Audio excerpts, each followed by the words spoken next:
اگر حادثے کا انتظار کرنے سے پہلے ہی خود کو تیار کر لیا جائے تو کئی زندگیاں بچ سکتی ہیں۔ آگ بجھانے والے آلات تیار رکھیں۔ اگر رہتے ہیں بالائی منزلوں پر تو لمبی مضبوط رسیاں بھی ہونی چاہیے۔ ایمرجنسی راستوں کو نظر میں رکھیں۔ راستوں پر رکھے بھاری سامان اور لگے تالوں کو بھی چیک کرتے رہیں۔ الیکٹریکل آلات، گیس فٹنگز اور جنریٹرز کا معائنہ کرتے رہیں۔ ننگے تار، کمزور الیکٹرک وائرنگ اور گیس لیکیجز بھی جان لیوا ہو سکتی ہیں۔ ہوا کے گزر کے لیے کھڑکیاں، دروازے اور روشن دان بھی ہیں ضروری۔ دفتر یا فیکٹری میں اگر اس کا انتظام نہیں تو اپنے دفتر کے مالک سے اس کا مطالبہ آپ کا حق ہے۔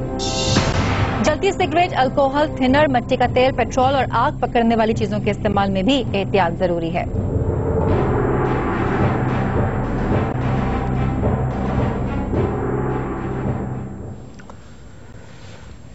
Once again, ladies and gentlemen,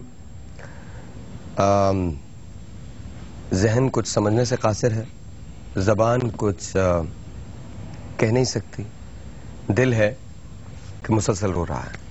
ہمارے پاس شعیب برنی لائن پہ ہیں، اس وقت حادثہ پہ ہیں۔ آئیے شعیب سے بات کرتے ہیں۔ لیٹ می سی اگر ہم آپ کو آس پاس کے مناظر دکھا سکیں اس وقت تازہ ترین صورتحال کیا ہے۔ شعیب سے بات کرتے ہیں۔ شعیب السلام علیکم۔ شعیب السلام علیکم۔ شعیب میری آواز آ رہی ہے آپ کو؟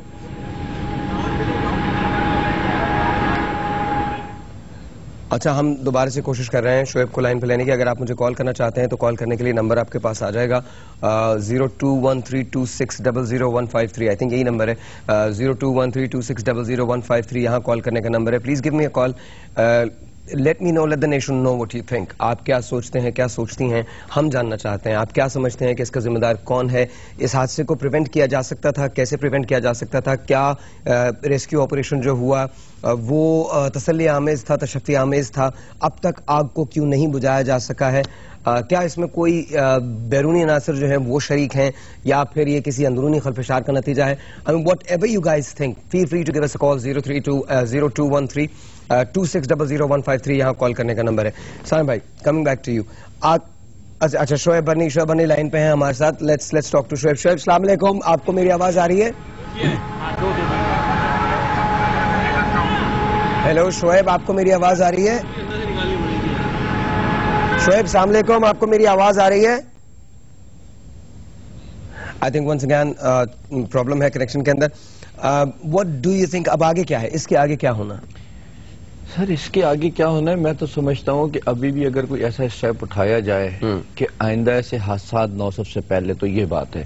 دوم یہ کہ ان فیملیز کا تو کوئی قصور ہی نہیں تھا بیچاروں کا، اور جانے والے چلے گئے۔ میرے پاس ریڈیو پہ ایک لڑکے نے کال کیا تھا، was the last call on my radio, آخری کال تھی وہ، اور اس نے کہا ساحر بھائی مجھے سمجھ میں نہیں آتا میں کیا کہوں آپ سے، بہت یہ بڑی بات ہے کہ اعلان بھی ہو رہے ہیں کہ ہمیں اتنا ہرجانہ دے دیا جائے گا، اتنا سب کچھ ہوگا، جہاں طلب جو ہوئی ہے اس کا، لیکن آپ مجھے ایک بات بتائیں، کبھی کوئی اگر بڑا آدمی مرتا ہے تو پھر اس کے لیے کیا یہ پیسے اناؤنس ہوتے ہیں؟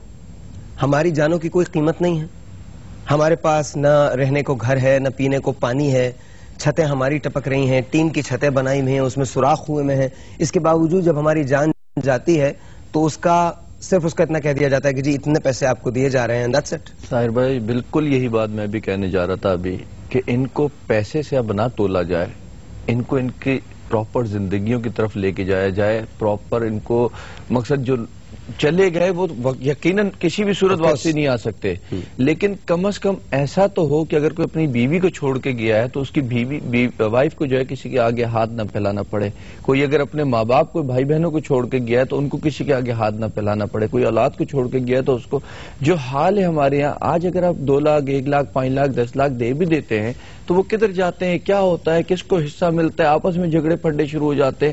تو میں یہ سمجھتا ہوں کہ سب سے پہلے یہ دیکھیں جو ان میرڈ لوگ ہیں ان کے لوائقین کو پلاٹ ملنا چاہیے، کوئی چھوٹا موٹا گھر بنا ہوا دے دیا جائے، جو ان میرڈ اپنے میرڈ ہیں ان کو جو ہے ان کے بیوی بچوں کو دیا جائے، جو ان میرڈ ہیں ان کے پیرنٹس کو دیا جائے۔ اس طریقے سے گورنمنٹ ایک رول بنا کر کے جو ہے نا ان کو دے۔ پیسے دینے سے مسائل حل نہیں ہوتے، پیسے لینے سے بلکہ بڑی تکلیف ہوتی ہے کہ ہم اپنے کسی... اچھا مجھے یہ بتائیے کہ فائر جو ایگزٹ تھے وہ بند تھے، ایمرجنسی ایگزٹ جو تھے وہ بند تھے، ان پہ تالے لگے ہوئے تھے، اسی طرح سے فائر ایکسٹنگوشرز جو ہوتے ہیں وہ نہیں تھے وہاں پر اویلیبل، تو ان کو سرٹیفکیٹ کس نے دیا؟ جیسے امریکہ میں ہوتا ہے آکوپیشن سیفٹی ہیزارڈ ایسوسی ایشن ہوتی ہے جس کو اوشا کہتے ہیں، یا ای پی اے ہوتی ہے انوائرمنٹل پروٹیکشن ایجنسی جو ہوتی ہے اس کے، اور ان کے باقاعدہ ایکٹس بنے ہوئے ہیں، ان کے باقاعدہ لاز بنے ہوئے ہیں. تو یہاں پر کیا ہمارے پاس پاکستان میں اوشا نام کی کوئی چیز ہے؟ کیونکہ اگر آپ انڈسٹریل ایریا کے اندر ہیں اور انڈسٹریز پہ ریلائی کر رہے ہیں، I am talking about Faisalabad, I am talking about Karachi, I am talking about Lahore, I am talking about یہ بڑے بڑے شہر جو ہیں جہاں پر انڈسٹریز ہیں، جہاں 400 800 ایک شفٹ کے اندر یہاں 400 ورکر کام کرتے تھے ایک شفٹ کے اندر، اور 3 شفٹس ہوتی ہیں، دیٹ مینس 24 آورز کی اگر فیکٹری ہے تو اس کے اندر ایک دن میں 1200 ورکرز ان اینڈ آؤٹ ہو رہے ہیں. At an average I think اگر سیالکوٹ کو ملا لیا جائے، اس کو ملا لیا جائے، کراچی کو ملا لیا جائے، لاہور کو ملا لیا جائے، فیصل آباد کو ملا لیا جائے، تو آپ کے پاس لاکھوں کے حساب سے لوگ ہیں جو مسلسل کام کرتے ہیں. کیا ہمارے پاس ایسا کوئی ایکٹ ہے، ایسی کوئی ٹریننگ ہے، پراپرلی اویلیبل ہے؟ ڈو یو ریئلی تھنک کہ ہمارے پاس سیفٹی میجرز ہیں؟